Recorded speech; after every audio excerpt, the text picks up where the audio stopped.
Good evening and welcome to Easy Friday. My name is Karen Kibet. I've missed you all this past 2 weeks, but I'm thrilled to be back in my seat, ready to bring you the news that matters. Tonight, we dive into President Ruto's stern warning about the impact of fake information on public trust in government programs, calling for a shift in mindset. Plus, in business, Betty Kiptum is standing by with the latest updates you don't want to miss. Let's get started, but first, here are the highlights. Ngera raisi kwa kusikiza Wakenya na kuachana na swala hilo. Huo ni mwanzo mzuri, inaonyesha unasikiza. Evangelicals and Pentecostals laud government cancellation of multi-billion Adani group deals, terming the head of state a listening leader.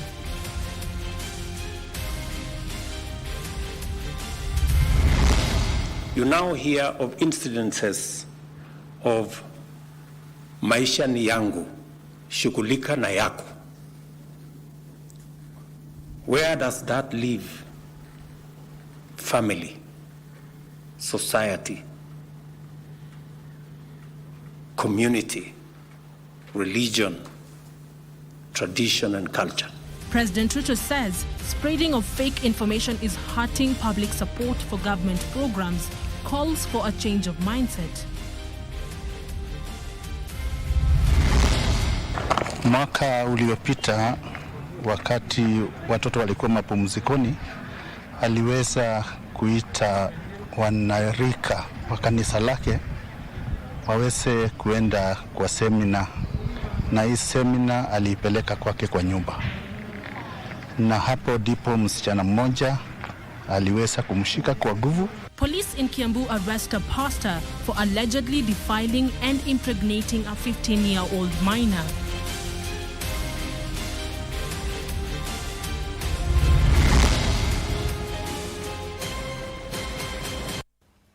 For those following with the help of sign language, we do have our interpreter Lucy Moura with us. Let's begin with our top story tonight. President William Ruto says the National Defence University's bold step to invest in specialized training on defence will help confront the emerging challenges posed by the fast-changing global security landscape. The head of state said misinformation and disinformation remain a challenge to rolling out of key government programs in the country, saying the nation must always be guided by facts. The president made the remarks during the second graduation ceremony of the National Defence University in Lanet, Nakuru County, where 227 graduates were conferred with various degrees and diploma certificates. President William Ruto on Friday graced the second graduation ceremony of the National Defence University of Kenya in Lanet, Nakuru County. A total of 227 graduates, not only from Kenya, but also from outside the country, including Tanzania, Uganda, Namibia, Sierra Leone, and Rwanda, were conferred with various degrees and diplomas. The education and training you have received have equipped you to face this head-on.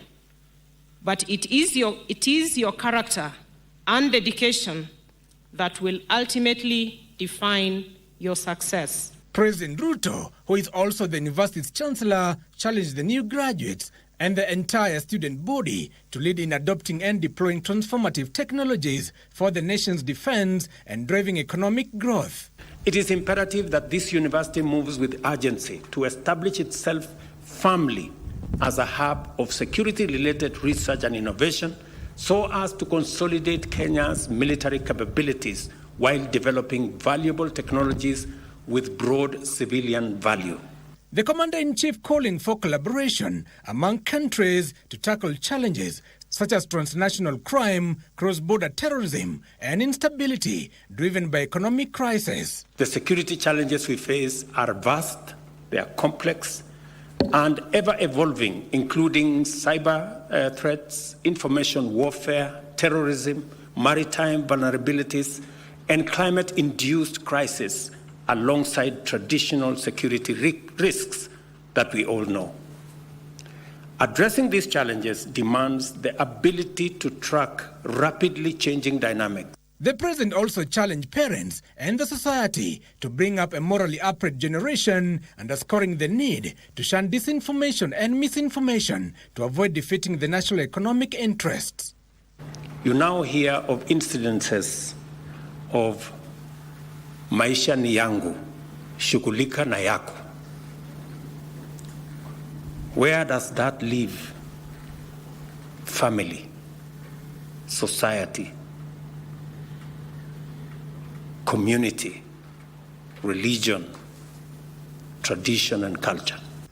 While presiding over the second graduation ceremony of the National Defence University of Kenya, Chancellor President William Ruto said the knowledge and skills gained here are key to solving future security challenges in the country and, of course, the African continent at large.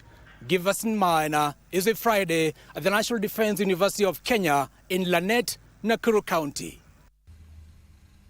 Moving on to our next story, evangelical, indigenous and Pentecostal churches have lauded President William Ruto for cancelling the controversial Adani contracts. The church leaders say the stopping of the contracts is testament that the president was listening to the complaints by members of the public in what appeared to be a veiled response to criticism of President Ruto's leadership by mainstream churches. The evangelical leaders warned against disrespecting the presidency, calling for decorum in any engagements with the head of state.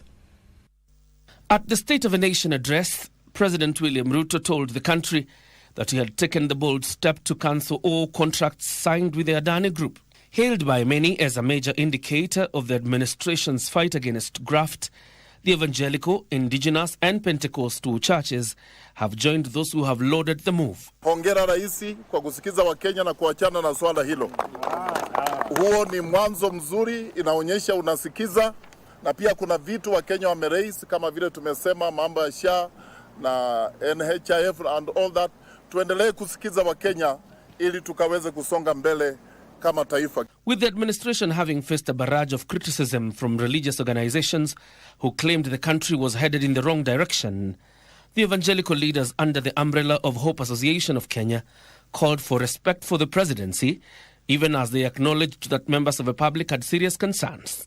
While we remain steadfast in avoiding activism or partisanship, we embrace our role as peacemakers and advocates for constructive solutions. We urge all leaders, political, religious and civic, to engage with decorum and respect for the presidency. While appreciating government efforts in lowering the cost of living as enumerated by the president on Thursday, the leaders urged for constructive criticism of the Kenya Kwanza administration in what they say could foster a culture of mutual respect and shared responsibility. Reduction in the cost of essential goods such as maize, unga, cooking oil, beans, peas, fertilizer is a positive step, but more can be done to ensure price stability and sustainable economic growth.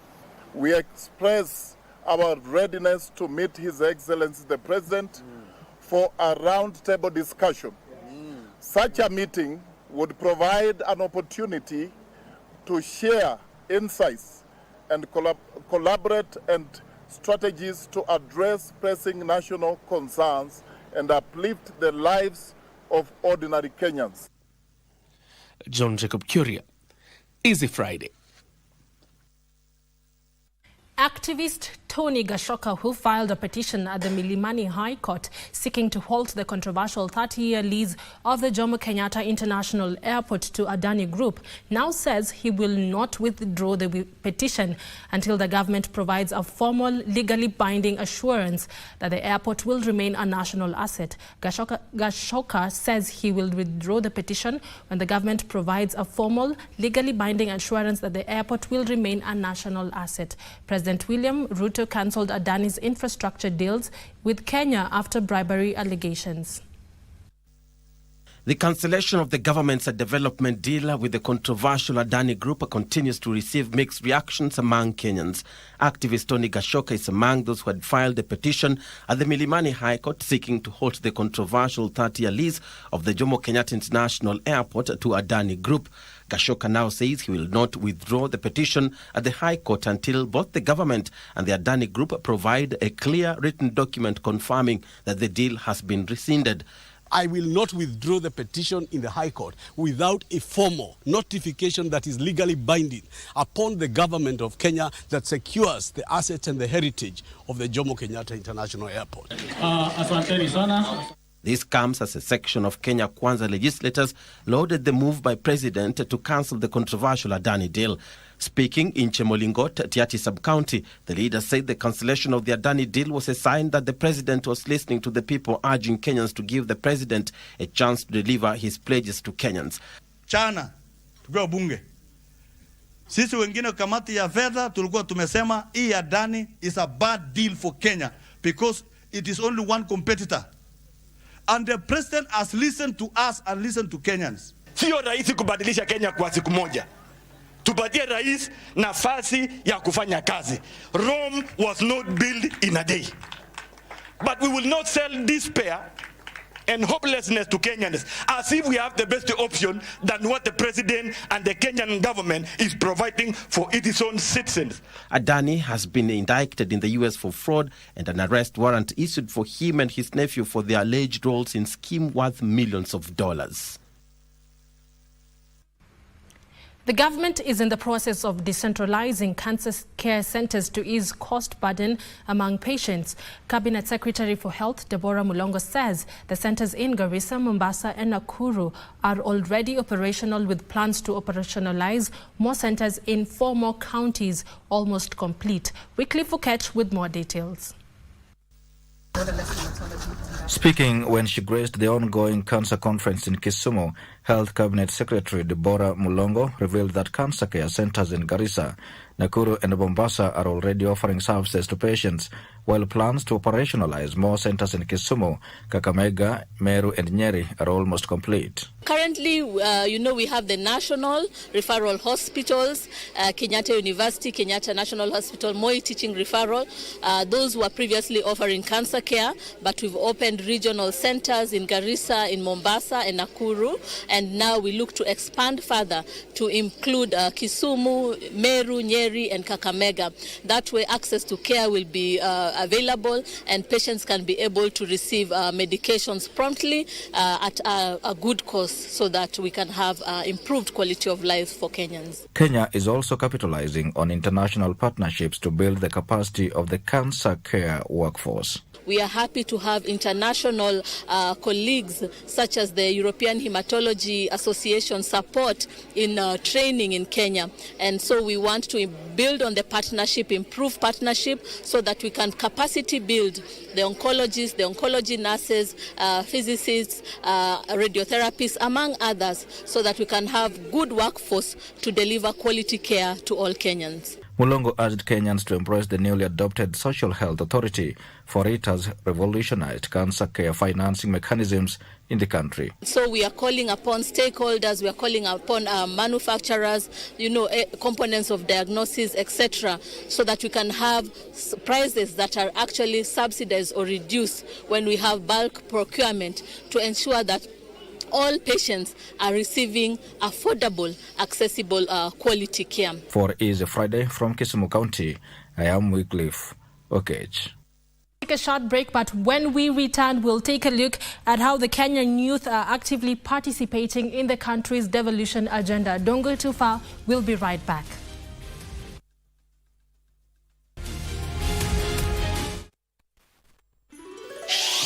Star 570 hash.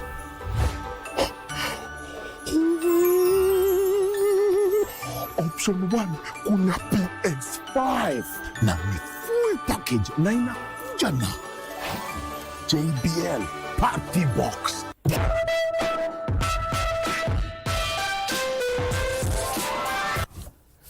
Hiyo boom experience pia iko.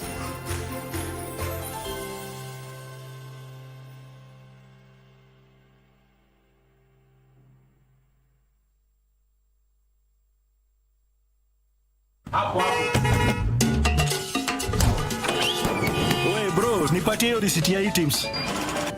Wazi wazi. Cheki, mimi sina dozi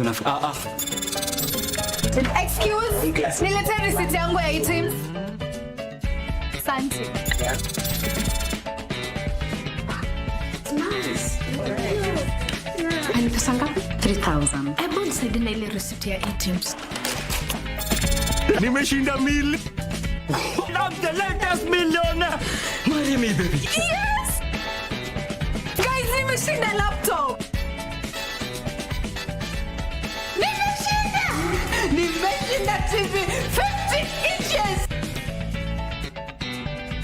Nice na Receipt Legit promotion kutoka KRA. Download Receipt Legit app, scan QR code kwenye receipt yako, ujishindie zawadi kem kila wiki. Kuna grand prize ya milioni 3 kwa washindi watatu, milioni kila mmoja.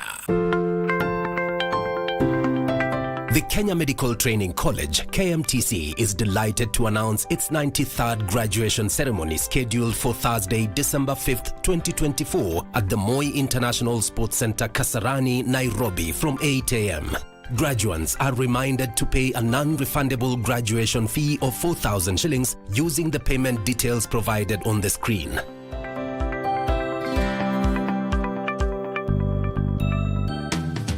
Graduation gowns can be collected at the college headquarters, and the graduation booklet is available for download on the KMTC website. For more details on the graduation, training programs, intakes and application procedures, visit www.kmtc.ac.ke. KMTC, training for better health.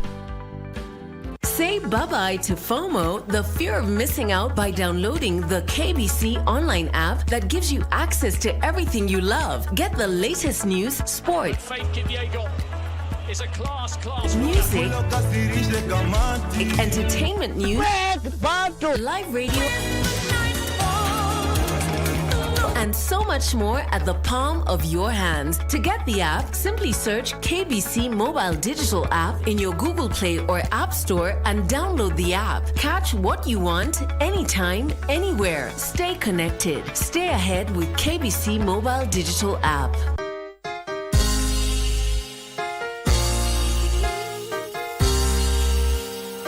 In the name of Jesus Christ, Mungu anatarajia ukanyange hatua mbele.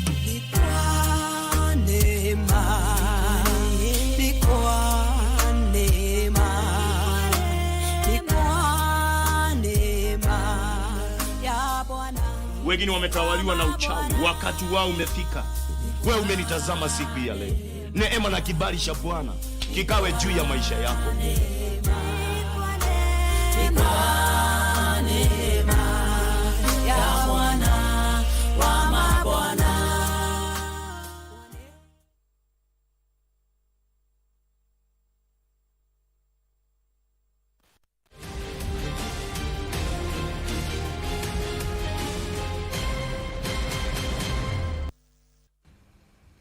Welcome back and thank you for staying with us. For those joining us right now, this is Easy Friday. Let's continue. Principal Secretary for Devolution, Teresia Mbaika, has called on Kenyan youth to actively participate in the country's devolution agenda, emphasizing the numerous opportunities available in this sector. Speaking at the Youth Devolution Festival held at Masinde Muliro University of Science and Technology, Mbaika urged young people to take up space in devolution efforts and contribute to national development. During the festival, Kenyans were urged to play an active role in combating gender-based violence. The festival highlighted the vital role youth play in driving Kenya's devolution agenda and fostering sustainable development. Today we are here to discuss issues about young people, issues around devolution, how they can participate, how they can identify opportunities, and also give solutions to the government or to the government on what we can do, what they can do to ensure that they enrich the conversation and also enrich the participation of the young people. Devolution is a very integral part of our development in this country, and we must all put concerted efforts to ensure that it works for the youth, with the youth. Let us not speak or talk in the streets. Let us talk in a structured way. We do not want our youth to say they are formless, they are leaderless. It will never happen. We want a structured youth which we can know who to engage on what and where, so that you are taken serious as a very key stakeholder of this country. 15 member states in the Great Lakes region, Horn of Africa and bordering states have been challenged to mobilize financial and technical resources to address the persistent challenge of small arms and light weapons proliferation. This was the clarion call during the 15th Technical Advisory Committee meeting for the Regional Center on Small Arms States. Prime Cabinet Secretary Musalia Mudavadi warned increased flow of unlicensed firearms was exposing the region to frequent security threats, calling for urgent intervention and collaboration.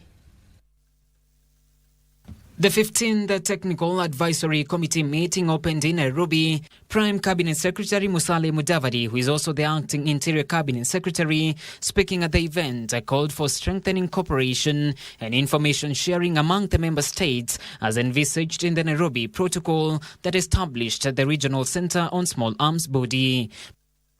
Aligned to this are the objectives of the Nairobi Protocol, particularly Article 2, which calls for enhanced regional cooperation, information sharing, capacity building, and policy harmonization. Investing in national control mechanisms and stockpile management systems to ensure the responsible and accountable control of state-held small arms. Mudavadi cited financial constraints as a key impediment in stemming the vice, calling on member states to urgently fulfill their financial obligations. Mobilizing adequate and sustained financial and technical resources to fund REXA's vital work and programs. I urge member states to fulfill their financial obligations. Ministry of Interior Principal Secretary Dr. Raymond Omolo, who serves as the chair of the Technical Advisory Committee, reaffirmed Kenya's progress in marking ammunitions, noting that more than 2,400 illicit firearms have been collected in 3 years. Kenya is nearing completion of its ambitious marking of firearms and ammunition. Within the National Police Service, we are at 98%.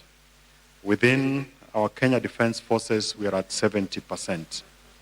And we have similarly collected in excess of 2,000 illicit firearms in the last 3 years. Over 300,000 illicit firearms across the member states have equally been destroyed since the establishment of REXA. Member states recommitted to collective action to combat illicit arms proliferation, ensuring a safer and a more secure future for the region. John Kahiro, Easy Friday. Now, the remains of Silvano Tubei, a former managing director of Kerio Valley Development Authority who went missing 12 years ago, were finally interred today. His burial brings to a close the family's search for more than a decade. Joseph Wahungu with details of the tragic ending. A somber mood engulfed Morogwa Baringo Central as family and friends of the late Silvano Tubei gathered for the final send-off of the late Kerio Valley Development Authority managing director. Silvano's remains were initially discovered in a shallow grave in his home in Chepkurmum, Elgeyo Marakwet in December 2023 by a farm worker. They would later be exhumed in January this year for further DNA testing to ascertain his identity. Tulikuwa na uchungu kubwa katika familia yetu, na kwa hivyo sasa Waingereza wanasemanga we are bringing closure. Tumelete closure kwa hii maneno yote. Today, as I said, we're here to honor his memory, to honor the work that he has done, because at the end of the day, it's what we leave, the legacy, that really matters. The deceased was reported to have left his home on September 12, 2012 and was never seen or heard from despite several attempts by his family seeking answers on his mysterious disappearance. At the time of his disappearance, Silvano Tubei, then aged 58, was caught up in the controversy around the Kimwarer and Aror dams. Maneno haya na vile yu mzee alipata kifo yake inaendelea kuchunguzwa, na tunashukuru Mungu kwa sababu wale suspects wawili walinapata kunaswa na mambo haya inaendelea kotini. He is survived by 2 children and a spouse. His wife is currently in police custody as investigations continue on the motive behind this chilling murder. The rate at which people are killing one another, either male or female, is very high. And we need to call ourselves and say, what's happening in the society? Wewe kama umechoka kukaa na mama, heri toka ama ambia mama ajiende salama. Patale ya kumalizia maisha yake. May his soul rest in peace. Now let's shift our focus to matters health. Patients will have a smooth, more efficient and well-streamlined operation and services at hospitals or medical facilities following the launch of an advanced digital system by tech firm Smart Applications International. The tech firm connects the patient to medical facilities and insurance institutions, thus eliminating the purpose of paperwork. The system also allows e-referral and e-prescription processes, and one can have the medical reports and claim processing on the phone for easy and quick actions. The product has a fully pledged hospital management information system that also adheres to international standards. The price of smartphones in Kenya has risen as manufacturers recognize the demand for more expensive but feature-rich devices such as large high-resolution screens, high-pixel cameras.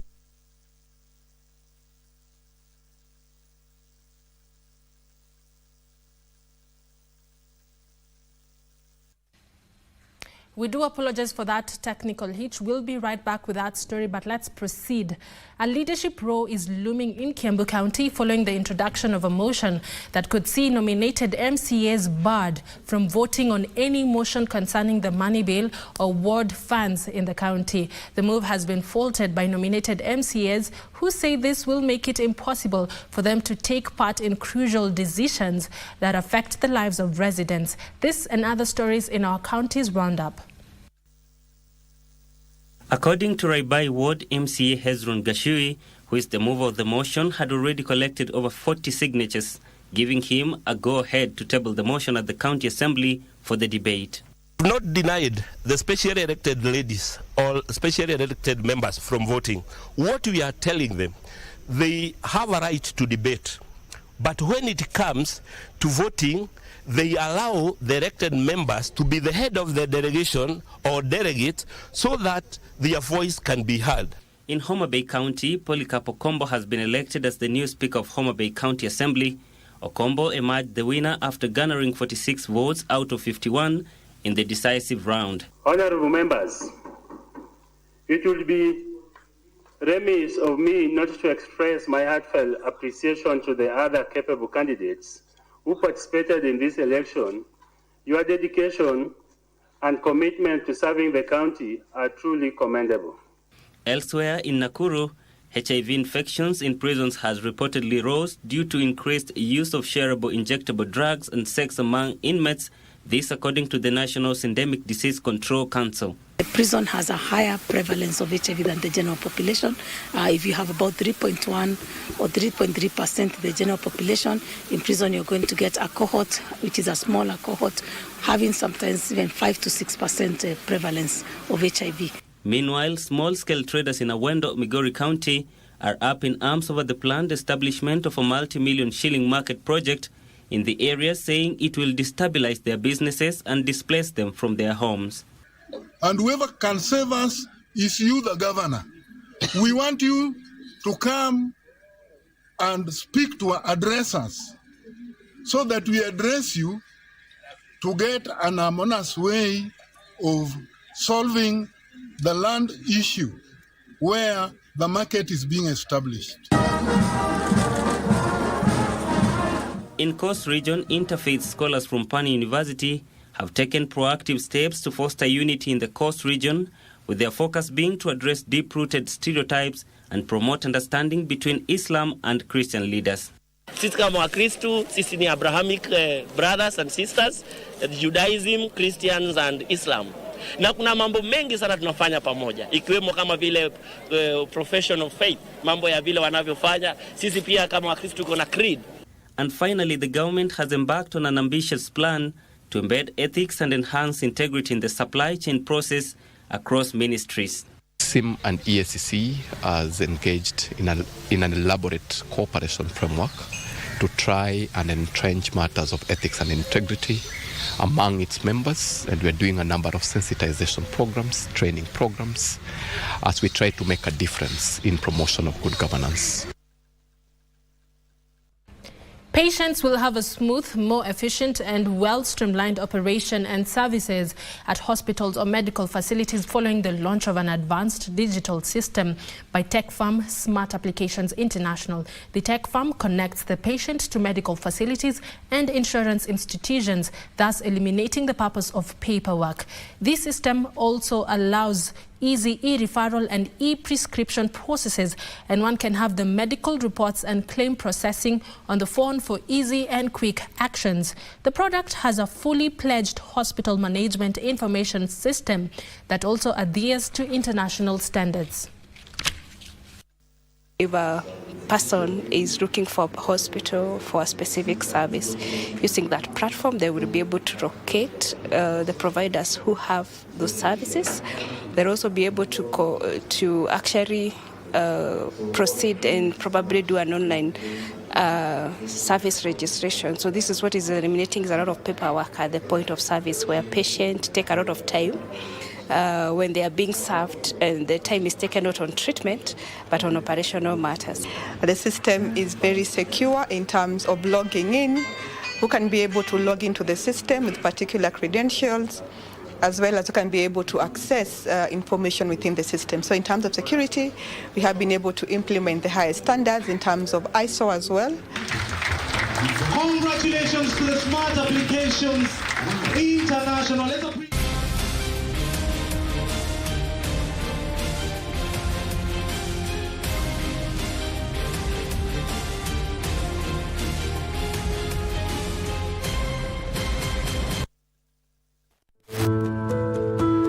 Have a complaint, or is something just not adding up with your pension scheme? It's easy to file a complaint directly with the Retirement Benefits Authority, and it's absolutely free. Just visit www.complaints.rba.go.ke and follow the prompts to file your complaint. RBA will acknowledge your complaint within 7 working days. Your complaint will be reviewed and addressed within 30 working days. Your time and peace of mind are important, and anyone dissatisfied with a decision of RBA can appeal to the Independent Retirement Benefits Appeals Tribunal. RBA is here to listen and resolve your complaint promptly, because your retirement should be stress-free. For more information, visit our website www.rba.go.ke,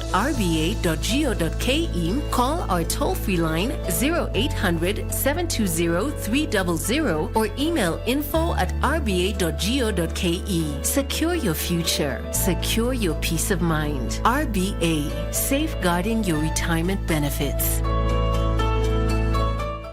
Mamlaka ya ukusanyaji ushuru nchini inakuletea kampeni ya umma ya G-Nice na Risiti Legit. Thibitisha risiti yako ukitumia app ya Risiti Legit, upate nafasi ya kuibuka mshindi wa zawadi kemkem kama vile shilingi milioni 1 pesa taslim, laptops, televisheni ya inchi 50, smartphones na zawadi zingine. Watu wa Ingo, Ijumaa tarehe 22 tutazuru Kakamega, maeneo ya Mumias, Matungo, Shianda, Navakolo, Malaba, kambi ya Mwanza na Lurambi. Kisha Jumamosi tarehe 23 Bungoma mjini, Kimilili, Webuye, Bukomba, Kandui, Chwele, Kamukoya na Lugari. Pata app ya Risiti Legit kwa Google Play Store au App Store kwa maelezo ya kuingia katika mashindano ya Risiti Legit. G-Nice na Risiti Legit. KRA, tulipe ushuru tujitegemee.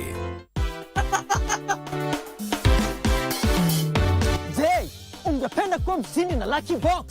Ni rahisi sana. Bonyeza *463# uwe mshindi. Yo siku ya ndovu kumla mwanawe. Sote tuwagane, sote tukaribishane. Shukran. Yamkini ni sisi. Nairobi.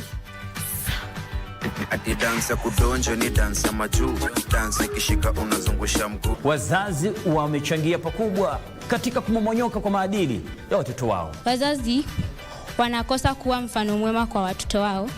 Hii inatokea pale ambapo wanakuwa na migogoro na kugombana mbele ya watoto wao. Kila mtu anaweza kuwa mshindi. Bonyeza *463# uwe mshindi.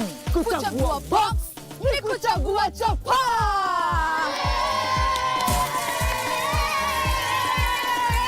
Kumbuka, kila unapocheza Lucky Box unasaidia watoto kusoma. Kuwa rahisi kufika hapa ni nguvu zake. Nilijua utafanya. Long as tu umeingia age fulani ya puberty, umeingia umekuwa tini, it's something that is going to affect you. And today we want to talk about purity. So I'm a minister of the word. And as a young lady, you can be invited somewhere to go and preach, and someone is going to look at you and think like, huyu sasa pia anaweza preach kweli. Nini unafikiria ina affect matini sana?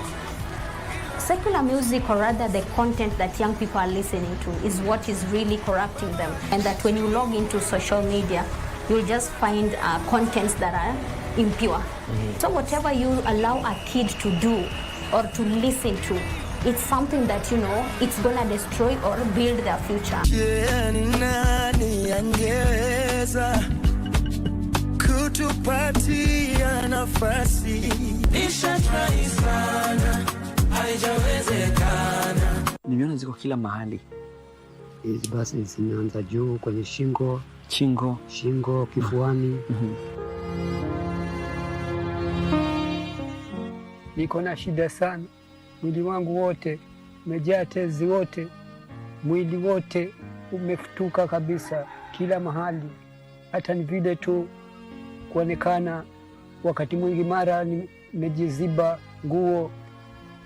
Kienda mahali kokote watu wananikimbia. Kienda mazishini watu wanasema hata wewe bado wewe ukufe, wewe na wewe ukufe. Mimi nisaidieni mimi sina uwezo.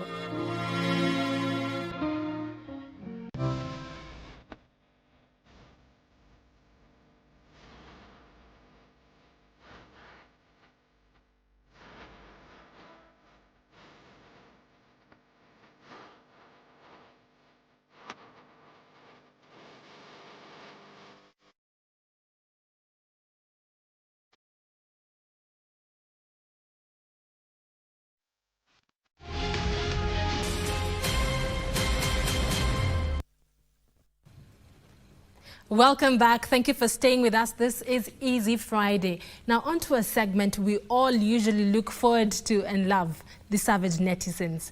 The Cabinet Secretary for Energy and Petroleum, Opiyo Wandayi, was subjected to cheer and jeer after stating that the public-private partnership deal involving Ketraco and the Adani Group of India was a done deal, and it would still proceed despite corruption allegations leveled against Gautam Adani in the US. But what lit the wildfire for the savage netizens was President William Ruto's cancellation of the entire deal later the same day as he delivered the State of the Nation address. Tess Mutai catches us up with a 411.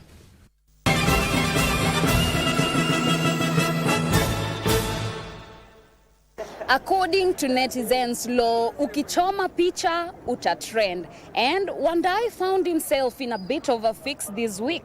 Let's check it out. War unto Opiyo Wandayi, the netizens typed. Opiyo's remarks left netizens wondering. The man himself saw no problem. After all, a done deal in Kenya cannot be undone by allegations of corruption emanating from a so far away land. The netizens believed otherwise. In coordination with the Ketraco, conducted due diligence exercise on the proponent. Jesus is Lord. Marvin asked, "What are you saying, Wandayi?" Jaber on the same note, "Nimeskiza hii nikafaint." It is obnoxious, belligerent, and cantankerous, and this has seriously caused consternations, discomposure, and discomfiture of spirits. The clouds seemed to continue gathering over Wandayi, for shortly after President Ruto contradicted his remarks after pulling out of negotiations with the Adani deal. Hey! Ai, nitaambia nini watu? Nitaambia nini watu? This left Wandai in a bit of a fix, for the savage netizens was sitting pretty on their keyboards, ready to devour him wordly. Na nitajaribu sana kujirestrain. I will try kujirestrain. Faria, applying sarcasm, wrote, "How's life under the bus treating you?" What is it? Nathan, in mocking tone, "What happened? I thought you supported Adani in the morning." Naomi, inquisitively, "What happened, Opio?" Nomad, without remorse, "Humble pie is your portion." Josh, "You've been left in the mud." Allah. Allah. A blogger, Gaido, escalated the matter after gassing fellow netizens to greet Opio. As the keyboard warriors would say, asalimiwe. It's about to go down. But Opio seemed dedicated to stay in the ring a while longer, for in response he wrote, "Thank you for the greetings. We value your views, dear Kenyans."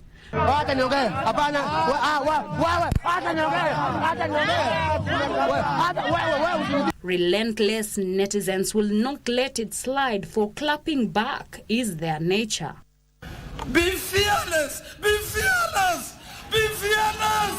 Be fearless! Eric, "You can do better, Mr. Wandai." Masao wrote, "Find shame." I'm saying, and I say this without any fear of contradiction, we are cruising nicely. But Wandai is not the only hot topic, for a new dance challenge called Mapangale left netizens mesmerized. Mapangale, Mapangale, Mapangale. Maggie wondered, who invented this challenge? Raphael concerned, "This challenge will cause problems." Milka, "I can't accept this challenge." Very tema. Tebe, in support, "He dance iko moto sana. How about we indulge in it and see how it goes?" Pick up when me set it, you have it. Pick up, so when me set it, you have it. Pick up, sim sima. Ukate kiss to me bima. Kisikia Kim Jong Kodu na Juan Kuririma. Female Benzima. Galdem na go ina. Reproduction tunaifanyia backseat ya Kaldina. Well, whatever you think about the dance, let us know. For Easy Friday, I am Teresa Mutai. Rofika fiti. Siku zombo tote tunawashombor. Man, me a look where you there. Your girlfriend know me better than them. Thank you, Tess, for that detailed and beautiful report. Moving on, in this week's segment of My Culture, we celebrate Kenya's rich heritage and the timeless traditions that define our communities. Tonight, we take you to the heart of the Agikuyu to explore the art of pottery, a craft as ancient as Mount Kenya. Once a cornerstone of the daily life and a symbol of identity, this age-old craft is finding new life in the hands of generation determined to cherish traditions. Here we go.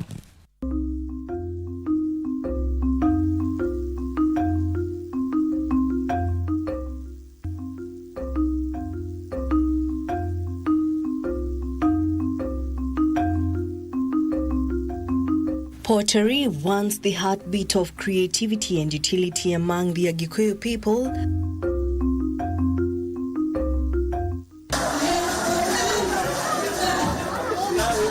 holds stories molded by hands and fired by tradition.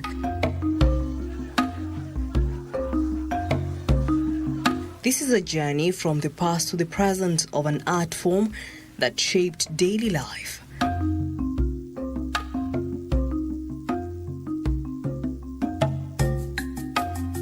In the past, the art of pottery was a vital craft for Agikuyu women.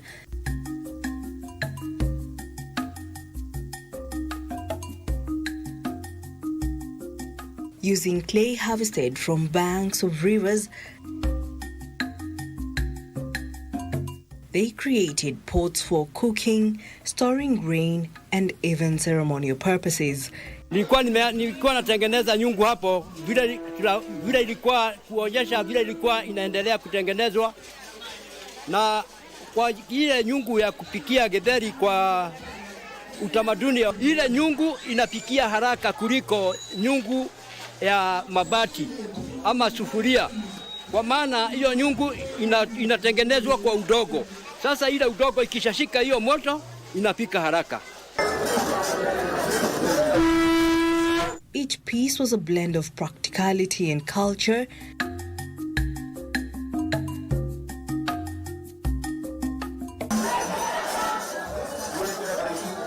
Serving as an heirloom passed from one generation to the next. Tengeneza kama kipande ya chini na pande ya juu nimegawanya mara pili. Hiyo nyungu nikishatengeneza ninaiweka, ama ilikuwa inawekwa kufikia kesho yake ndio iwe na uwezo ya kushikilia ile nyungu itaekelewa juu yake, uunganishe pamoja ndio ikuwe nyungu sasa. Na kwa hiyo nyungu ya utamaduni ya Wakikuyu ilikuwa tu inatumika kwa upande ya kupikia hiyo mambo ya kupika githeri, na ni nyungu ilikuwa nyungu ya usaidizi sana juu hata chakula yake hiyo githeri ikipikwa iko na utamu yake kushinda sasa ile tunapikia kwa sufuria.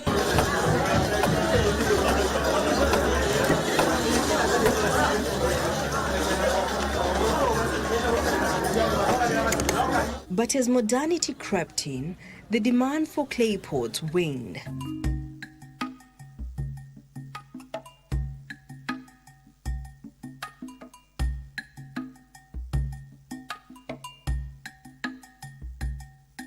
Plastic and metallic containers replaced these handcraft treasures.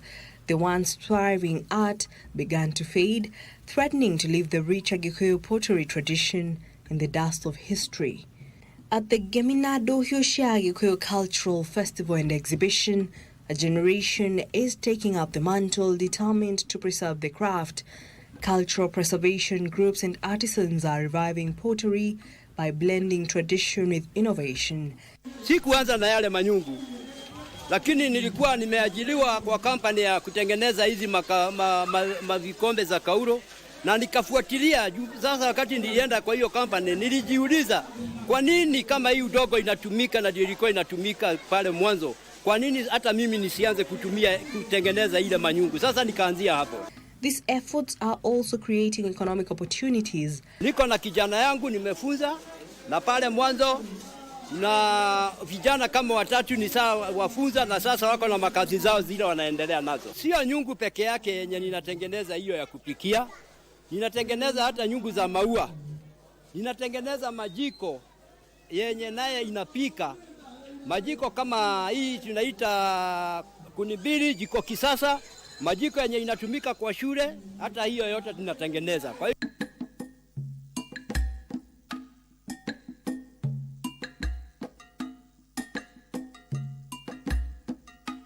local markets and cultural festivals now feature pottery as a centerpiece, with tourists and locals alike eager to own a piece of Agikuyu heritage. Sasa yale manyungu wenye walikuwa nafinya, sasa wafinyanzi wako wadogo, ni wachache, sio kama vile beleni. Kwa hivyo hata kupata hiyo nyungu inakuwa ni shida kuipata. Kwa hivyo iko na biashara mzuri.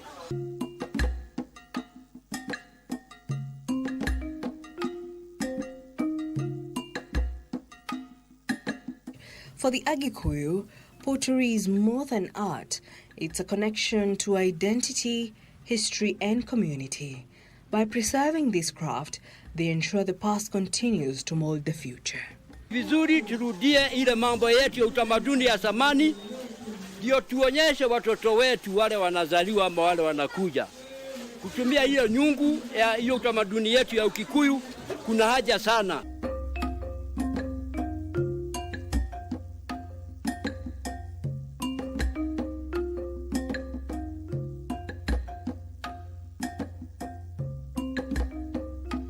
Jackie Wambiru, My Culture.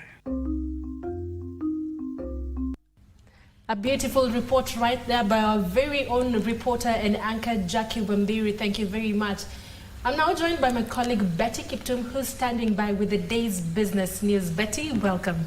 Thank you very much, Karen. Of course, as you've said, it's time to make sense of the numbers on business news. Yes. My name is Betty Kiptum. Coffee exporters will be required to ascertain that production of their coffee for export did not result in deforestation in compliance with the European Union deforestation regulation guidelines. The Cooperatives Ministry says the guidelines, whose compliance deadline is set for January 2025, will allow Kenya to continue exporting 55% of its coffee to the European Union and help strengthen linkages in the coffee sector. The European Union deforestation regulation dictates that certain commodities, including coffee, to cattle, cocoa, palm oil, rubber and soya, originating from recently deforested areas, must not be placed on or exported to the EU market after January 2025.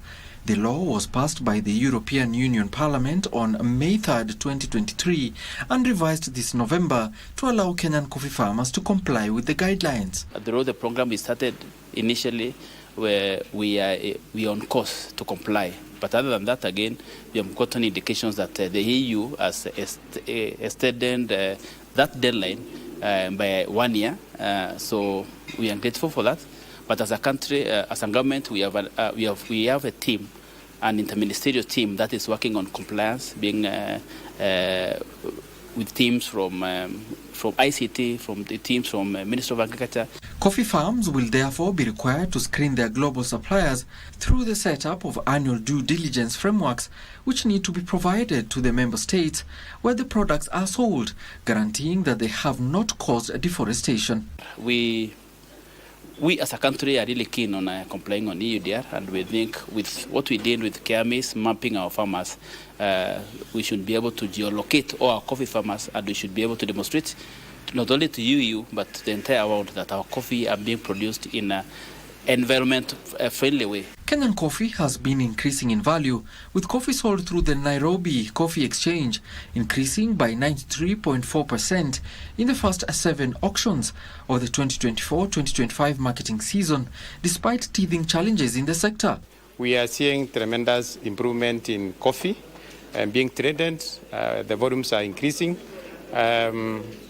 We are seeing increase in prices, increase in volumes and value generally. So what I want to encourage the farmers is let's continue working in the farms. Coffee is one of Kenya's top cash crops and is grown in 37 counties. Alan Oko, Easy Friday. And there is a need to empower institutions of higher learning to become hubs of innovation to tackle the high youth unemployment rate. Speaking during a training program designed to equip innovation hub managers with skills to guide innovation processes, E4 Impact Director David Cheboriot says that this initiative will help prevent the loss of research and ideas by transforming them into commercially viable solutions. Unemployment remains a pressing challenge in the country, fueling frustration among the youth who, despite possessing innovative ideas, lack the means to develop or commercialize them. Stakeholders believe that establishing and strengthening innovation hubs within universities could be a game changer. They're going out there to start looking for a job. But if there was an innovation hub within the university that is unholding them to build on their talent and skills and even research outputs, and they turn that into a commercially viable activity, they would create jobs for themselves and even the communities. And these universities then would not have researchers lying on the shelves. To make this effective, innovative hub managers will, among others, require training to ensure that intellectual property generated within institutions is protected and further developed to position them for investment and commercialization. The reason then to enhance the capacity of these hub managers to know how to run hubs, so how to ideate the research, the innovation by the students, how to protect IP that is coming out from those research and innovations of the students, how to turn that into a commercial product, how to generate revenue for the hub itself so that it is sustainable. The TTO managers in various innovation centers, they are trained in a particular line. So they are not trained to be IP managers. So this training is very important as it will now enlighten the managers on how to be able to register different IPs and also to support the innovators. I have been trained and I can deliver from protecting the IP, from the types of IP that can come from a single innovation, from how to brand your product, from how to write a proposal, the mistakes that we make when we are writing a proposal and how we can edit it. And there was a lot of practical and presentations that was involved in this training. Stakeholders are calling for collaborative partnerships and training programs to equip hub managers with the tools to design market-aligned programs. Trevor Ngindo for Easy Friday. The government is targeting to expedite the transfer of lands to neighboring countries who had been allocated parcels of land at the Naivasha Inland Container Depot. Speaking during the regional workshop of the Northern Corridor Member States for the Development of Naivasha Land, Transport Principal Secretary Mohammed Dagar said the ministry is working with the Ministry of Foreign and Diaspora Affairs to ensure countries begin mobilizing resources to develop the land. Kenya is keen on the development of the Naivasha Inland Container Terminal not only to ease cargo congestion at the port of Mombasa, but to increase investment in the special economic zone. The Naivasha ICD is not the only inland container depot that we have in the country. In fact, we want to encourage more. We have one in Nairobi, we have one in Naivasha, we want to develop another one in Lamu and all the way. We hope, in addition to reducing the crowding that happens at the port of Mombasa, it is also going to reduce the distance by about 600 kilometers to these interland countries. Since allocation of parcels of land to South Sudan, Rwanda and Burundi to develop their cargo handling facilities and warehouses, progress has lagged behind due to delayed transfer of the parcels of land to the countries. A move Transport Principal Secretary Mohammed Dagar says will be expedited. We are at advanced stages. We are working together with the Ministry of Foreign and Diaspora Affairs to ensure that all titles are issued as per the directive that was issued there to the member states that use the Mombasa port. That is South Sudan, Rwanda, Burundi, and the DRC. Uganda, South Sudan, Rwanda, and Burundi are the only countries allocated land at the Naivasha ICD to enable them handle imports and exports. According to the Northern Corridor Transit and Transport Coordination Authority, issuance of title will ensure countries mobilize enough resources regionally to develop their own facilities. It's just a phase of development because initially countries had come on individual basis to try to develop this land, and we thought as a secretariat it would be important to develop it as a regional project, and so that we have uniformity in development and also be able to mobilize regional resources to develop it other than focusing on the individual countries' resources. To further support cargo movement through the Northern Corridor, Dakar says Kenya is keen on extending the standard gauge railways to Kisumu from Naivasha, covering 262 kilometers with an 8.9-kilometer line to Kisumu Airport and Kisumu to Malaba Strait covering 106 kilometers. Now, the Jinais na Receipt Legit public awareness campaign by the Kenya Revenue Authority kicked off today in Kakamega County, where residents were educated on key tax services, including the use of electronic tax registers and e-TIMS receipts. The campaign caravan made stops in key towns across the county, including Mumias, Matungu, Shianda, Navaholo, Mwanza and Lurambi. Speaking during the campaign, Esther Madakuni, supervisor for tax-based expansion at the Kakamega Tax Service Office, highlighted the importance of electronic invoicing, noting that consistent recording of transactions ensures tax compliance and strengthens revenue collection, which is vital for funding public services and infrastructure development.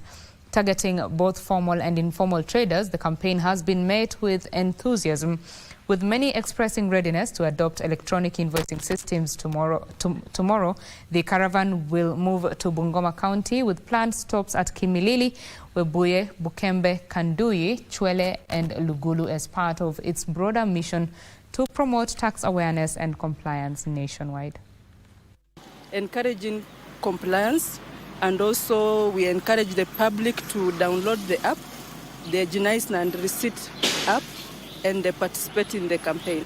They get the culture of asking for receipts because it is easy to account for the sales and also know how your cash is being moved from one person to another through the receipts. Hospitality industry players in Mombasa are increasing investments in conference and accommodation facilities as the island gains traction as a meetings, incentives, conference and exhibition destination. Hoteliers, a blend of the rich coastal culture and cuisine, coupled with improved transport infrastructure, have made Mombasa more accessible, offering travelers opportunities to combine leisure with business, a move expected to grow the island's MICE sector. Away from the scenic, pristine sandy beaches that have for years made Mombasa a tour destination of choice for both domestic and international travelers, the island is leveraging on its cultural sites, cuisine and improved transport infrastructure to lure travelers keen on blending business and leisure. I've never met a relative who's come to Mombasa and has not wanted to go home with Mabuyu, Kashata, Labania and all that. These are all things that you will get within the island of Mombasa, and that is what you get. You come for your weekend. Hoteliers opine that operationalization of the Madaraka Express train service, as well as low-cost carrier flights into Mombasa, have made it now more convenient and affordable to travel to the coast. The culture of Mombasa is within the island, and that is something that we can sell and should and must sell. The glory of Mombasa is gone. We just need to bring it back. To leverage on this, hoteliers in the island are investing more in conference and accommodation facilities. We are just in the process of finalizing to acquire a 1,000-seater capacity classroom conference with a parking of up to 200 vehicles that we will drive in the MICE business into the city of Mombasa. And as I said earlier, this will encompass everything and everyone will be touched within the island of Mombasa. Whereas some would prefer lazy walks on the beach, travelers who prefer city stays to beach vacays enjoy the nightlife and street food.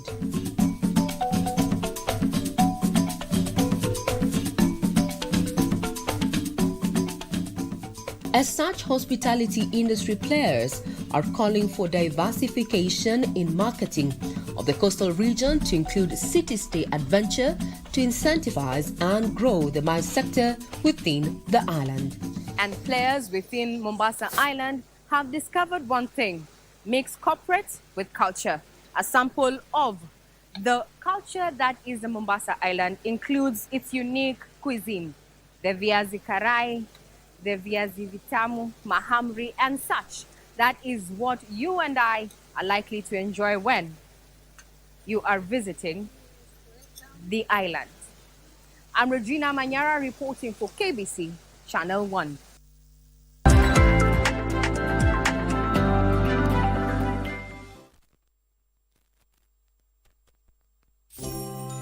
Christmas ni sahi ishafika na ni kubwa kubwa. Kwani hii Christine ni bomba na Blue Santa kupitia star 570 hash option 1. Rudia. Star 570 hash option 1.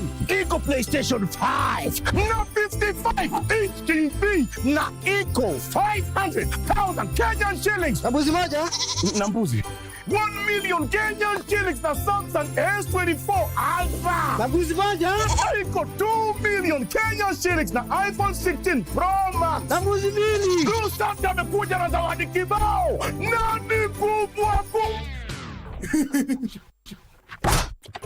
Hapa kuna ndogo ndogo. Hapa Christmas ni bomba.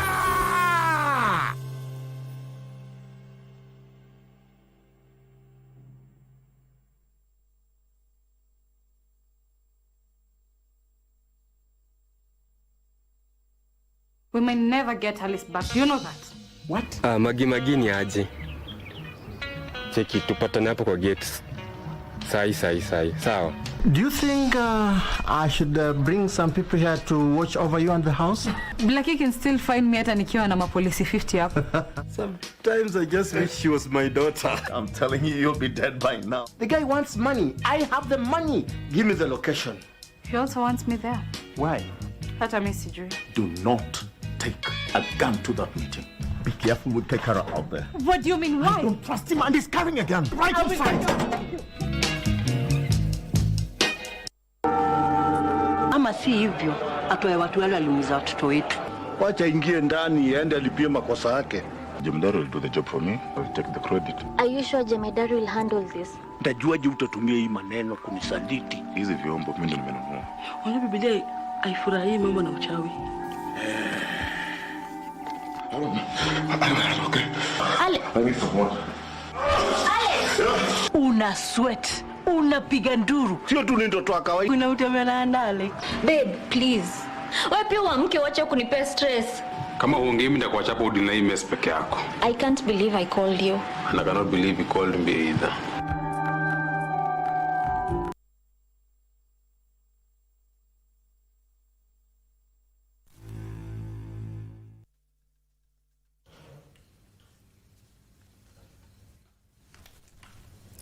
Welcome back. You're watching Prime Edition, and of course, business news is done. I want to hand you back to Karen Kibe to bring us the latest in the world of sports.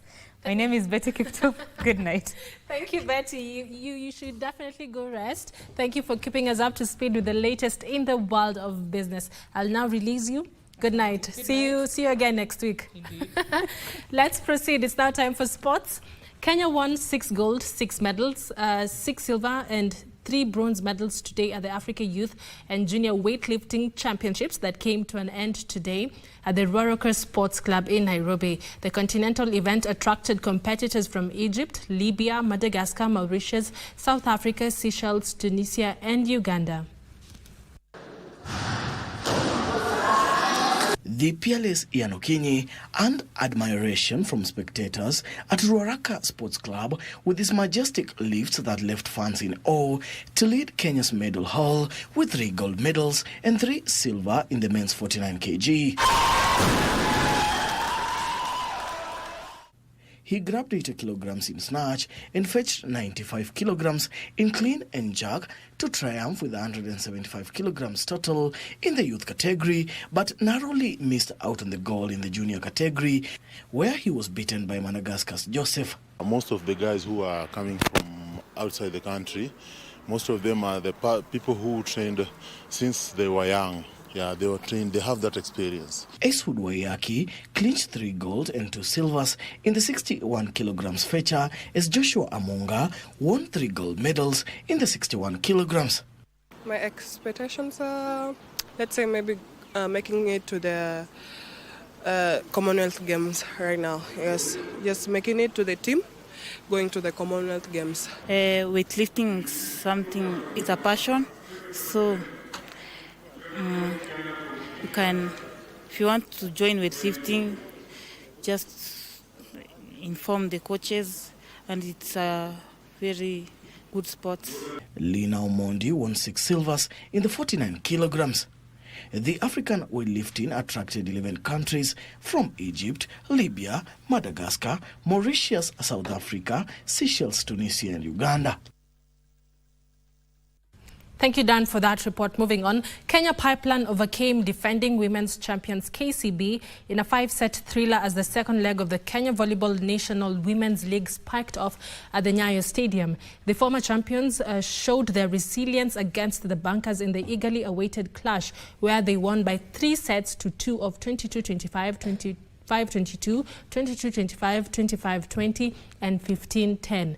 Kenya Prisons showed their dominance over Post Bank, whom they beat by straight sets of 25-20, 25-17 and 25-19. And so did DCI, whose clinical performance against Vihiga ensured their straight sets win of 25-16, 25-10 and 25-18. Maranatha were delighted to win their first ever league match against the Young Spikers, whom they beat in straight sets of 25-21, 25-16 and 25-19.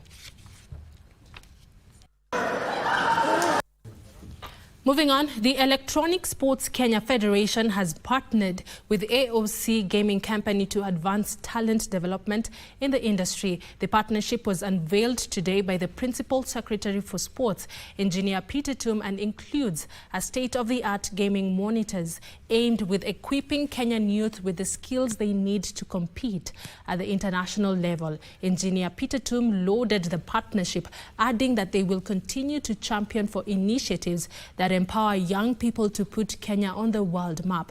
ESKF President Ronnie Lusigi said the boost will go a long way in helping them prepare for their participation in the inaugural esports at the Olympics. This is a federation again that speaks to technology. And when you look at Kenya in this region, and even in Africa, and you speak about technology, we are second to none. Where there shall be coming up with the gaming lab, where this young talent will go and get trained and get much more better experience. As the players said, they have the technical glitch. It has been a challenge when we go to the global esports games the past 2 years, where we are competing with a substandard equipment here, and when you get to those countries, you find very good equipment for this sponsorship of the 40 monitors at the Esports Kenya Training Center, which will now be officially known as the AOC Gaming Hub. Moving on to matters football, the FKF Premier League match resumes this week after the international break, but unfortunately, the highly anticipated FKF Premier League Mashemeji Derby pitting AFC Leopards and Gor Mahia set for Sunday has been postponed indefinitely. According to the Football Kenya Federation, Leagues and Competitions Committee, the game was postponed due to lack of a safe venue for hosting the match, as both the Nyayo National Stadium and Kasarani are closed for renovations ahead of the 2024 African Nations Championship and 2027 Africa Cup of Nations. The Mashemeji Derby is viewed as a high-risk match due to the long-standing rivalry between the teams, which have a fanatical following. All in all, the other FKF Premier League matches will go on as scheduled, with City Stars at home to Tusker FC tomorrow, while Kakamega Homeboys will play Bandari. Muranga Seals will face Shabana, while Posta Rangers will take on Mathare United.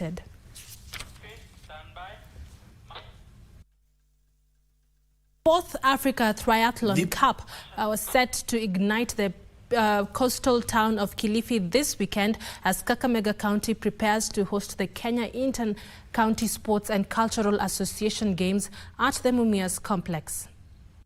The premier sporting triathlon has attracted top triathletes from around the world who will compete in the elite men and women races, which will comprise of a 750-kilometer swim, 20-kilometer bike race, and 5-kilometer run with $300 prize money at stake for the top 5 athletes. We're having the national team training here, the youth, the juniors, as well as the elite athletes in preparation for the event. This is their third day in the training camp. There will also be other categories for the junior, youth and age group adults, as well as a school category to make it more inviting. The goal of this camp is to be able to prepare athletes for the Africa Cup. The Africa Cup is a monumental race where we can earn points for our local athletes and also get them to get exposed with other international athletes. So far, 7 countries have confirmed participation from Uganda, Tanzania, Rwanda, Mauritius, Cambodia, Australia, Germany and Japan, according to Secretary General of Kenya Triathlon, Ole Salonik. The Africa Triathlon Cup is a world triathlon sanctioned event with extraordinary performances, and Team Kenya, which is coached by Ted Mather and captained by Megan Irungu, are being among the standout athletes. And in Kakamega County, preparations are in top gear to host the Kenya Inter-County Sports and Cultural Association Games at the Mumias Complex. Final touches were going on today in the field to make sure it was ready for the games scheduled to start this weekend until the end of this month. Tunaendeleza mipango ya mwisho kabisa ya kuweza kutayarisha uwanja huu na viwanja vingine vingi na miundo msingi ambayo itatumika katika michezo ya wafanyikazi wa county almaarufu Kikoska.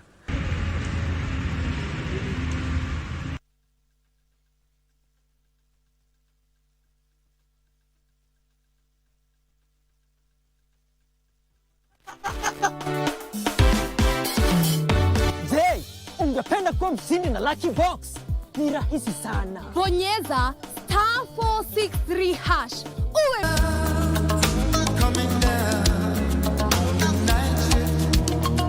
kila mtu anaweza kuwa mshindi. Bonyeza *463 hash. Uwe mshindi. Kuchagua box ni kuchagua chapa.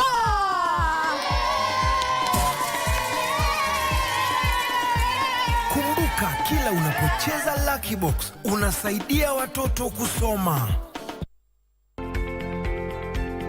They are the foot soldiers, bringing healthcare directly to their communities. Tunaangalia kwa community defaulters, immunizations, tuna treat minor illness. The best performer CHPs we have are people who never went to class.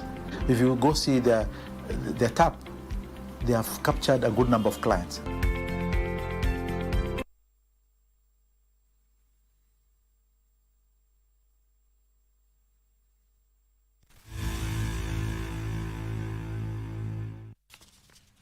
Welcome back to KBC Sports. Moving on, the battle for the 2024 World Rally Championship title took a different turn today after favourite Thierry Neuville had a disastrous day that saw his Hyundai Motorsport teammate Ott Tanak take the overnight lead to revive his title hopes in the Rally of Japan. Both contenders were on the right track in the opening stages, but Neuville suffered a misfortune on the third stage when his Rally 1 hybrid suffered a turbo pressure issue to drop to 15th overall. Ott Tanak, on the other hand, delivered a masterclass of speed and precision to keep his ambitions on track as well as Hyundai's in the manufacturer's battle.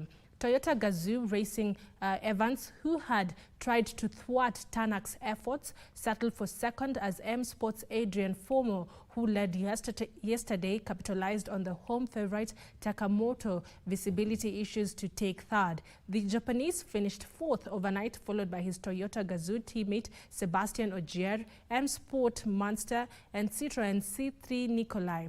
The rally drivers will tackle 3 stages tomorrow, which will run twice each before the Toyota Stadium Super Special.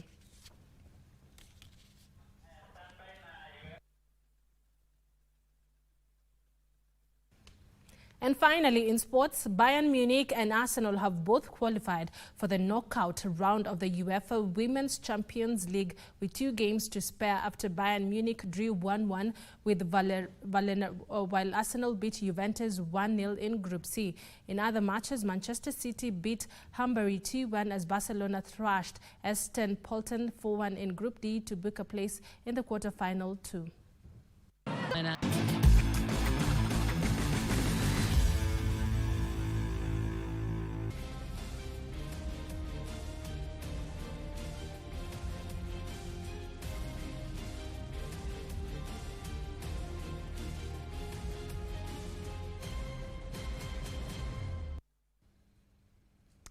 And before we sign out, there's a heartbreaking story here. Police in Kiambu have arrested a pastor from Blood of Christ Church for allegedly defiling and impregnating a 15-year-old girl. Kabeta Police Commander Anthony Mbogo, while confirming the incident, said investigations have commenced to also establish whether there are other victims that have been sexually molested by the preacher. This even as he urged parents to report cases of rape to the police if their children fall to such victims of such heinous acts.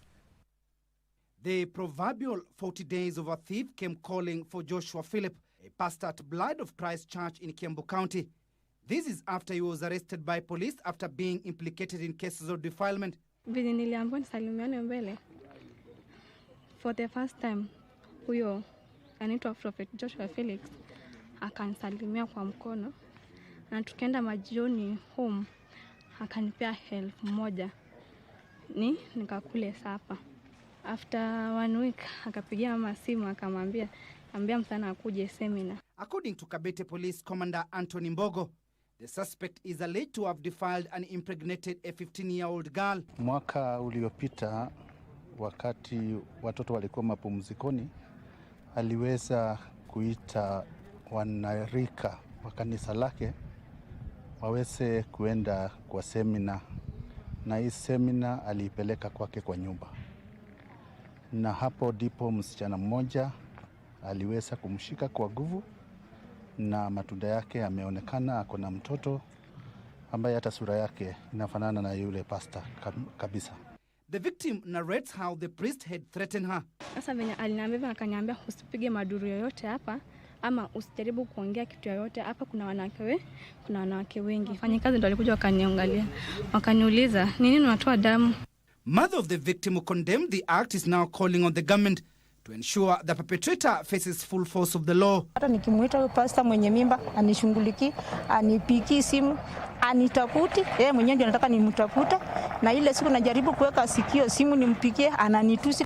Mbogo, however, said investigations to establish other victims of the preacher's wayward behavior have begun. Mbali pia na mimi kuna wasana wengine bado wamedhulumiwa kama mimi. Nilipata almost wasichana walikuanga 5.